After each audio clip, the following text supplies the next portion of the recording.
Halo semuanya, kembali lagi sama aku Resti Janisa Wulandari.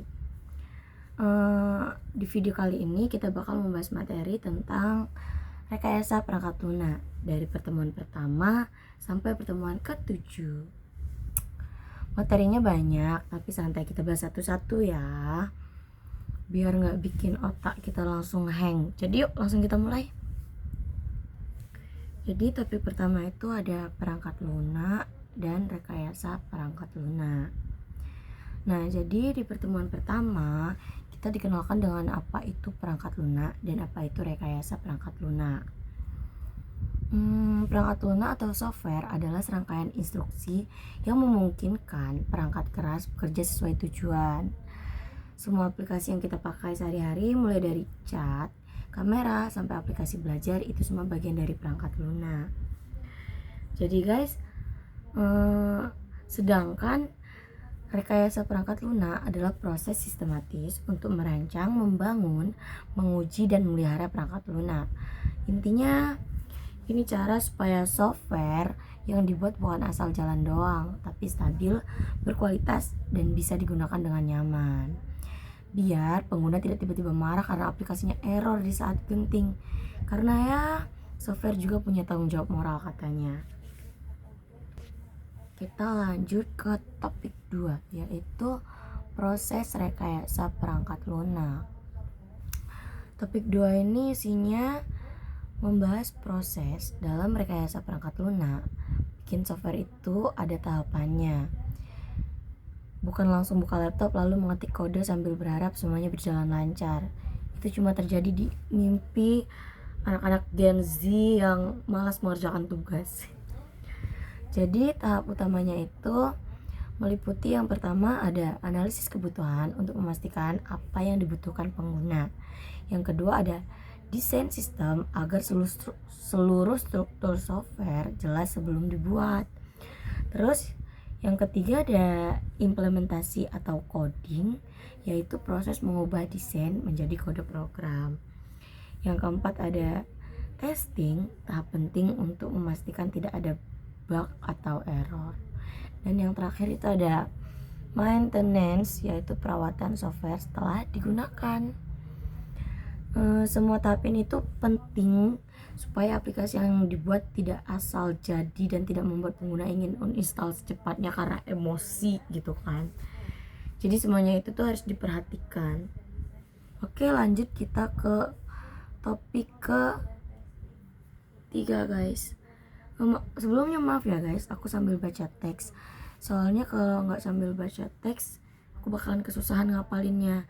Deadline-nya juga mepet guys. Jadi aku bikin teksnya baru aku baca sambil bikin video. Skip. Kita lanjut ke topik ke-3. Topik ketiga ini ada analisis dan desain sistem guys. Yang isinya itu di pertemuan ketiga kita fokus sama analisis dan desain sistem. Analisis sistem bertujuan untuk mengumpulkan informasi sebanyak mungkin mengenai kebutuhan pengguna dan bagaimana sistem akan bekerja. Tanpa analisis yang baik, proyek yang salah arah dan ujung-ujungnya pasti yang disalahkan programmer seperti biasa. Walaupun kita karena analisis kita ini kurang baik guys, nanti ujung-ujungnya yang disalahin programmer guys. Padahal mah analisisnya yang kurang lengkap kan, programmer yang kena. Nah, sedangkan desain sistem adalah tahap membuat rancangan solusi dari hasil analisis guys. Dalam desain sistem, kita menentukan alur kerja, struktur database, rancangan interface, hingga bagaimana setiap komponen saling berinteraksi. Tahap ini ibarat membuat blueprint sebelum membangun rumah. Kalau blueprintnya salah, hasil akhirnya juga akan bermasalah. Jadi ini tuh awalnya gitu guys. Kalau ini salah, ya hasil akhirnya bakalan salah guys. Gak bisa gitu kalau kalian dari sini udah salah. Kita lanjut ke bagian 4. Oke, bagian 4 ini ada SDLC guys, yaitu Software Development Life Cycle.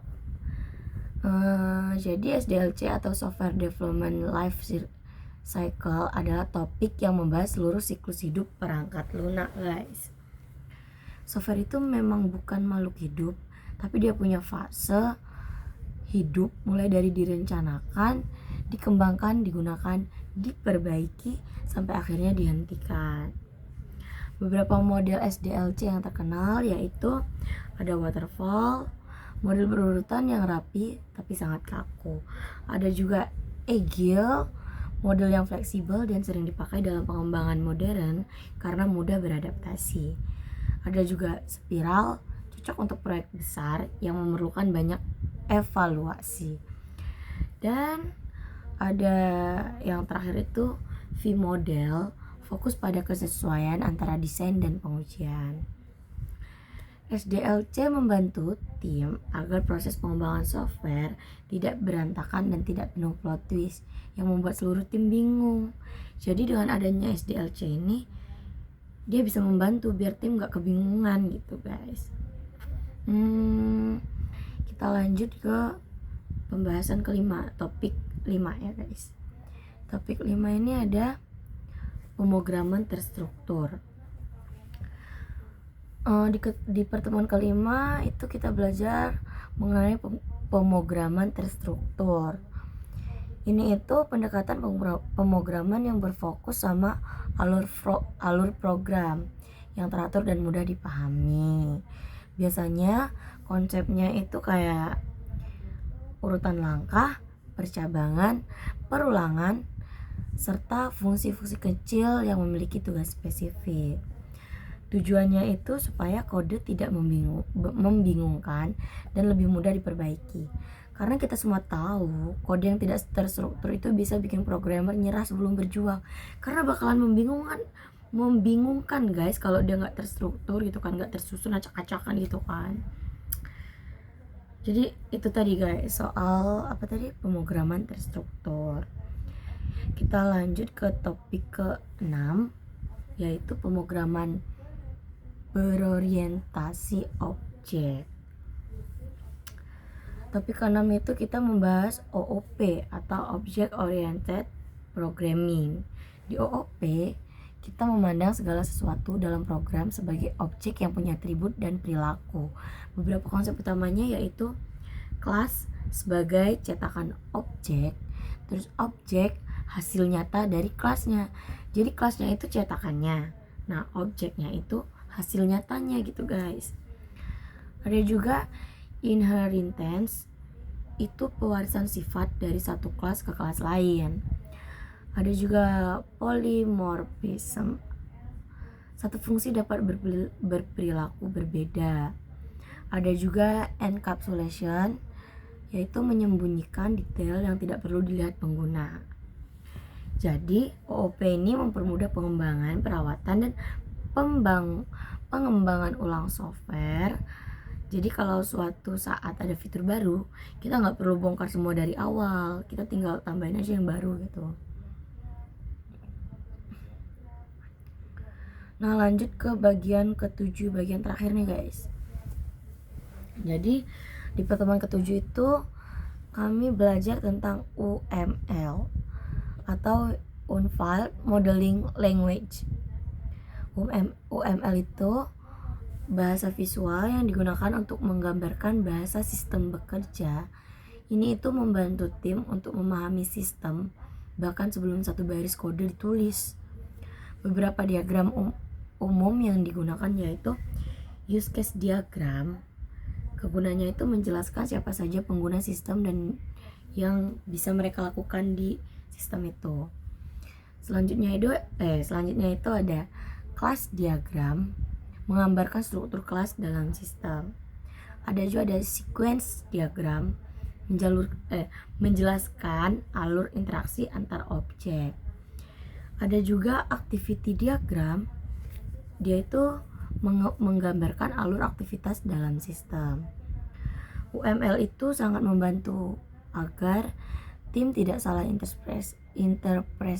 interpretasi karena salah paham dalam proyek IT. Itu bisa berakhir dengan revisi tak berujung guys kalau salah paham. Nah, jadi dari Jadi itu dari rangkuman materi dari pertemuan 1 sampai 7 mata kuliah rekayasa perangkat lunak. Semoga penjelasan ini bisa membantu kalian memahami alurnya dari dasar sampai konsep yang lebih kompleks. Terima kasih udah menyimak guys. Jangan lupa belajar dengan tenang, jangan panik, dan jangan biarkan tugas membuat kalian kehilangan akal sehat. Oh my god. Maaf ya guys, dari awal sampai akhir video aku baca teks, soalnya nggak sempet buat ngapal guys. Terus juga kalau mau aku jelasin sesuai yang aku paham, gak nyampe guys 10 menit, paling cuman berapa menit gitu kan, singkat-singkat doang. Jadi aku bikinin teksnya gitu. Oke, sampai jumpa di video berikutnya guys. Bye bye.